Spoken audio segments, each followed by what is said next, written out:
A pleasure to meet y'all at last, and welcome back to Nerf Secret Revealed Aftersought Part 2. And we are in fact in front of the garage again to showcase a little something different. When it comes to the Invisible and its integration on any kind of Nerf blaster out there, few are in fact as unique as some of the very worst I might have ever seen. But you know what? This is one of those that might as well just be considered so bad that it's good. Mostly on the resale marketplace. I'm of course talking about the Shockwave RD15. A reskin of the supposed Elite 2.0 lineup, which I refer to as the Super lineup because a 2.0 can never truly beat a 1.0. And so, if that quote doesn't stick with you, I don't know what will. But we'll let the internet decide on this one here. But in any case, the Shockwave RD15 is ultimately bad. Like, so bad that I don't even know what else I could say about it other than the fact that it is a reskin of the Elite Surgefire. Just look at this thing. They somehow managed to make this bigger than the Surgefire because of its inclusion in the PS4, PS5 title Nerf Legends, which is in fact a product of Game Mill Entertainment. And let me just say that when discussing Game Mill Entertainment games, not to get off track, but they suck at making good games for the PS4 and PS5. Quality games that should have in fact been made by even better companies out there. Studio Wildcard could have done a better job at it. Quantic Dream probably could have done better at it. Square Enix, Rebellion, and many other companies that have pretty much been a part of that. So, but let's just get back on track right here. The Shockwave RD15, not only being a reskin of the Surgefire, but being one that sucks really bad out there. Because, first of all, like the Surgefire, it has itself a pump grip that pretty much goes like this, and, well, at least I tried to fire it, but unfortunately, if you just saw that, that thing didn't even go out. Okay, well that one just did, so never mind, I guess. I feel like I've gotten it to work correctly, but in any case, let's just discuss a few things about how this thing should have in fact. Okay, well, that time it didn't really do much better. So, in order to load this thing up, this thing can hold 15 rounds at once. And so, you know what? I'm gonna try this thing out one more time, but I'm gonna have to stop at some point. And so, let's go ahead and fire these 3 rounds, because let's also point out that aside from single fire, you can also use... No, actually that's not the case at all with this. The Surgefire could in fact utilize slam fire, but this one cannot. And I will go ahead and demonstrate that for you.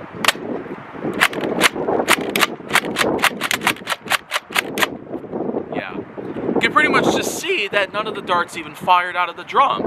And if you really think that that sucks, then well, just you wait until a few other things out there are pretty much mentioned.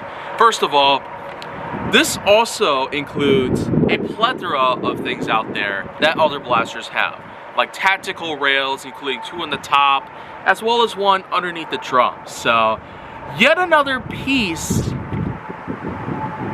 I mean, what else do I have to say about it? I mean, putting tactical rails in certain strange spots that you never think would have been possible to put tac rails on, it just really makes no sense the way I see it. I've never quite seen Nerf blasters that use these specific spots. I talked about how the handguard does in fact have tac rails on them. A certain select few blasters have that sort of thing in particular, but this one is an especially rare breed out there where at the same time it sucks absolute trash. Well, being one of many products released in the past 10 years, Nerf has certainly made a lot of mistakes out there when regarding different products out there, especially on term with the newer lineups that they have been in work with. And regarding the Super line as a whole, how much it has grown since it was started in 2020. It brought a lot of great products out there, and I mean it. They've actually made some good blasters out.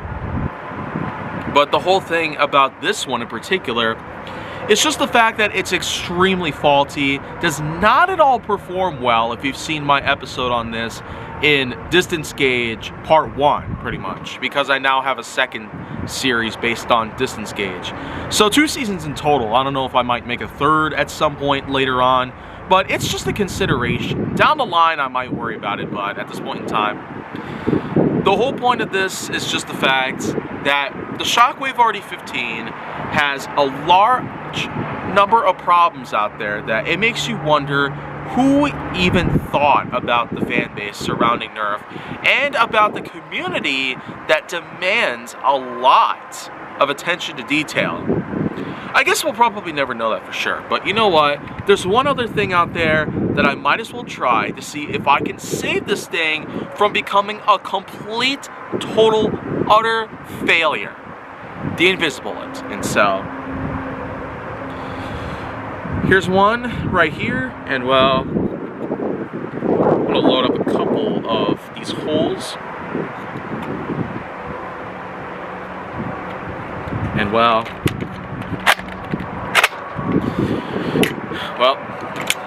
let's just see if I can get this thing to fire correctly. We'll go ahead and aim in this direction, so.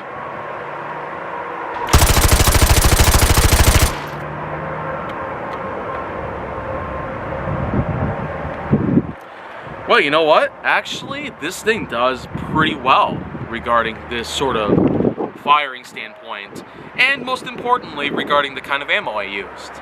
While it might not work at all with Elite darts, as a matter of fact, it does a little worse than work with Elite darts. It does pretty much negative. I mean, I don't know if I'm putting it in the right words, but the Shockwave RD15, the only real reason to own something like this at this point in time, considering everything I've already spoken about it, is to put an Invisibullet in. And if I'm willing to bet that the marketplace is going to want to know more about the Invisibullet, then well, they can certainly try and keep account of what I do on a daily basis. They can pretty much stay in touch with me at any point in time. So any of y'all who are watching this, just know that the Shockwave is absolute trash, and I feel like that none of y'all could agree more. Or maybe some of you will, or a lot of you.